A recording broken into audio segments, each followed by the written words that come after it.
But way before May. I think, in fact, tomorrow you're going to be able to see an amazing exhibit here in Metro Atlanta. Yes, indeed. Tomorrow and Wednesday, the 25th of February, special 2-day exhibition at Mims Museum of Technology and Art in Roswell. Joining us live in studio, May Pang. May, good morning. Thank you for coming in from snowy New York to join us here in Atlanta. I'm just glad I'm here and not there. Yeah, you're welcome. And I'm not even going to complain that you brought the frosty temperatures down. Cause, don't blame me. It's you. It's you. I'll take 30 degrees and no snow compared to the 2 feet Absolutely. of snow. So very excited. For folks that don't know your background, May, tell us a little bit about yourself and what can we expect at this amazing exhibit?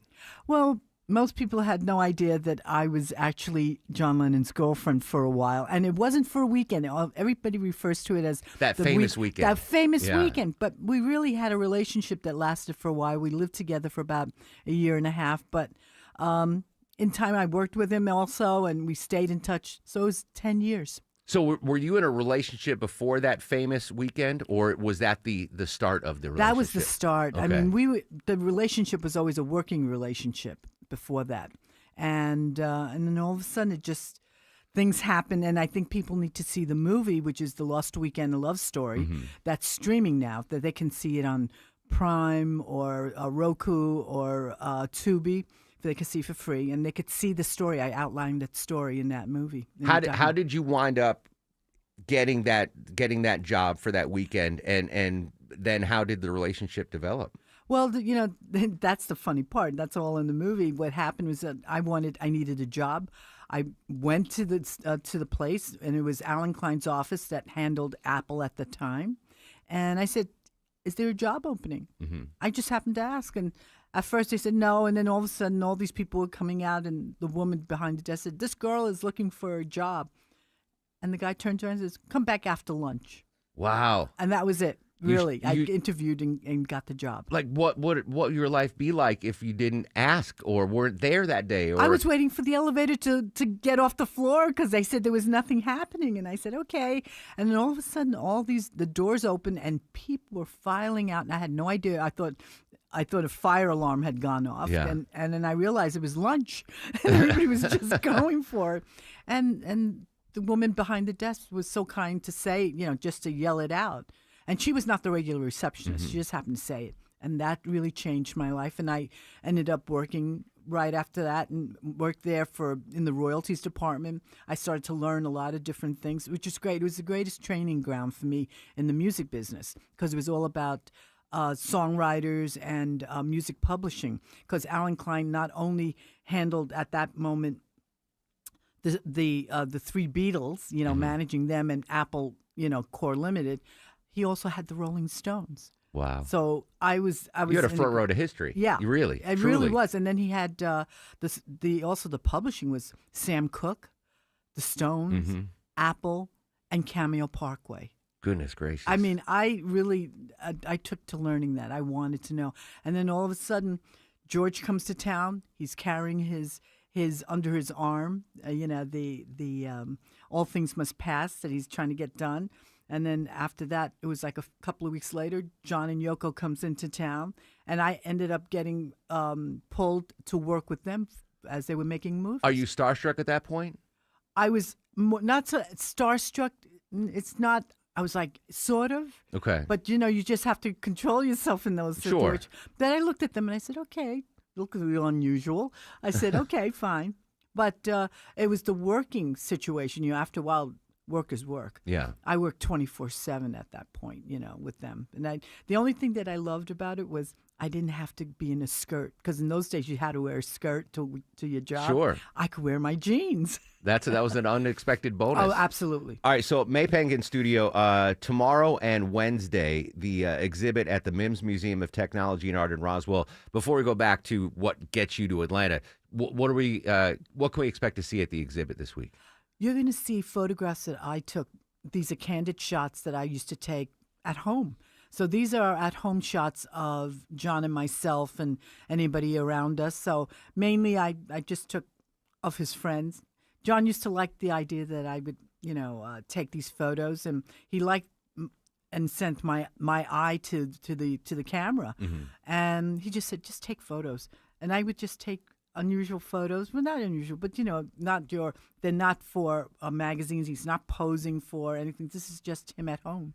So I don't want to get too dry here, but those personal photos, they're yours. Yes, you have the they're rights mine. to them. Absolutely. When you were on the job, not wearing a skirt but wearing jeans. No, this was me and him. Those pictures, though, when you were working, those are not. They're not in yours. there. Okay. I didn't take those. At working, I didn't really. No. Okay.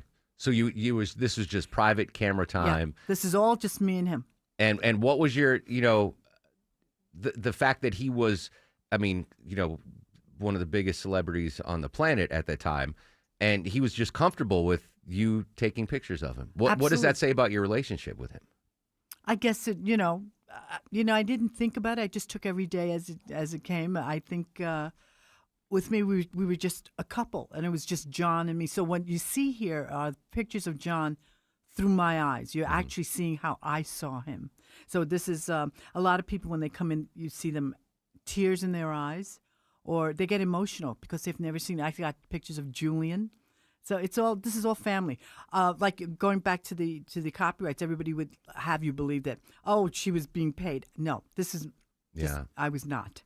So I can speak an hour about Julian, but let's Yes. talk about the relationship, the couple, throuple. What was the background between, because John obviously was with Yoko during this time. What was the dynamic there? What do you mean? No, mean no. It was just John and I lived separately from when he was separated. So talk about that dynamic. The dynamic was, they felt at the time, it was time to split. I mean, she even asked for a divorce, and he said yes.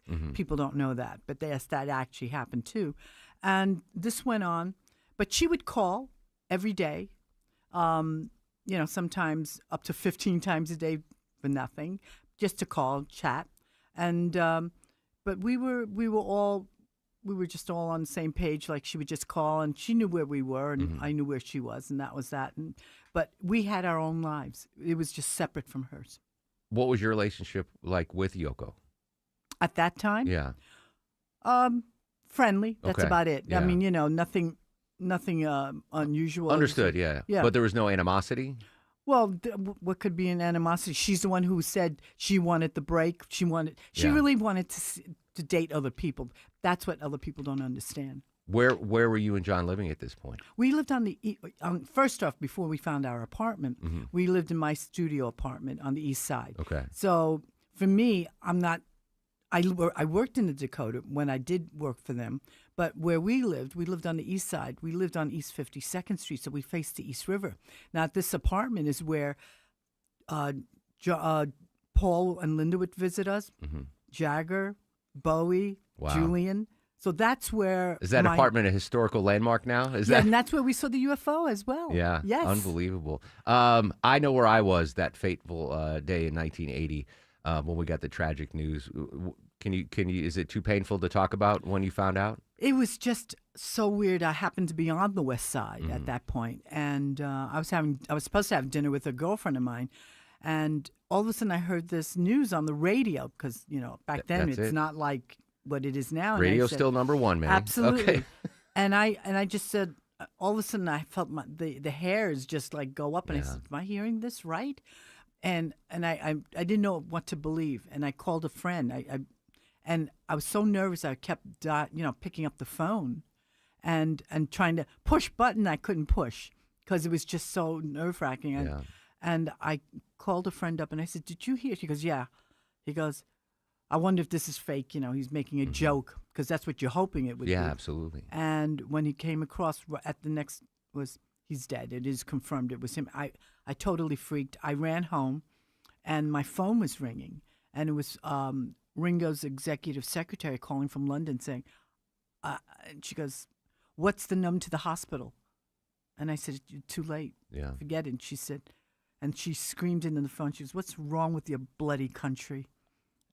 What could you say to that?" And then she said, "I got to get off." She goes, "I got to call and tell everyone."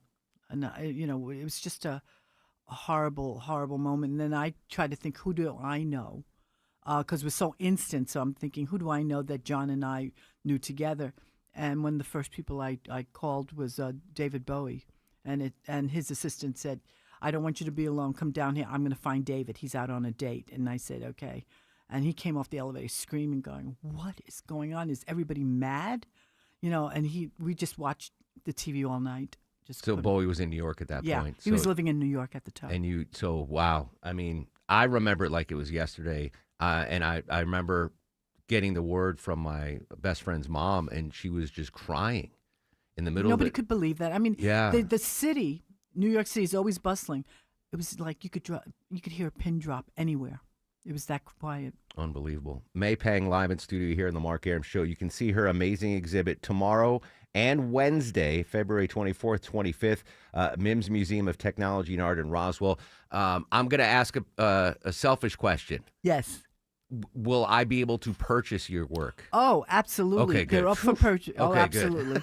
And you know what? When you see these photos, when you take them home, when we just had, these different, at the last one at the Winterville Cultural Center, it was great. I mean, we had two members of REM come in and they Nice. purchased a few, and also Cindy Wilson from the B-52s. B-52s, yes. Yeah, she came by.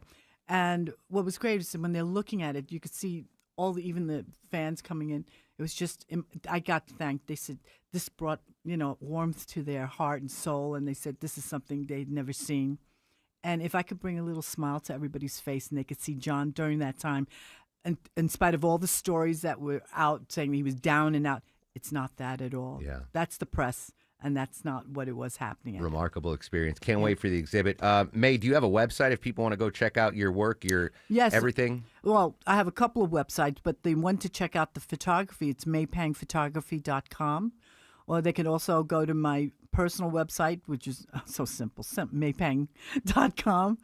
And so that you could see all the stuff. And on the Maypang Photography, that also has the exhibition dates, my tour dates. I feel like I'm on that road tour. No, listen, you have such an invaluable or extremely unique experience, and I love that you're sharing. A lot of people wouldn't open up like you are and share your experience, your joy, and your work. So kudos to thank do you. that. I mean, you know what? It's because everybody confiscated my life. And they said, I know everything about you, and they didn't. And I said, I finally had to do something about it. And that's why I also made the documentary, and which I narrate. And that's the whole thing. May Pang in her own words and her own photographs. Yeah. Very exciting. Thank you so much, May. Thank you, Mark. All right.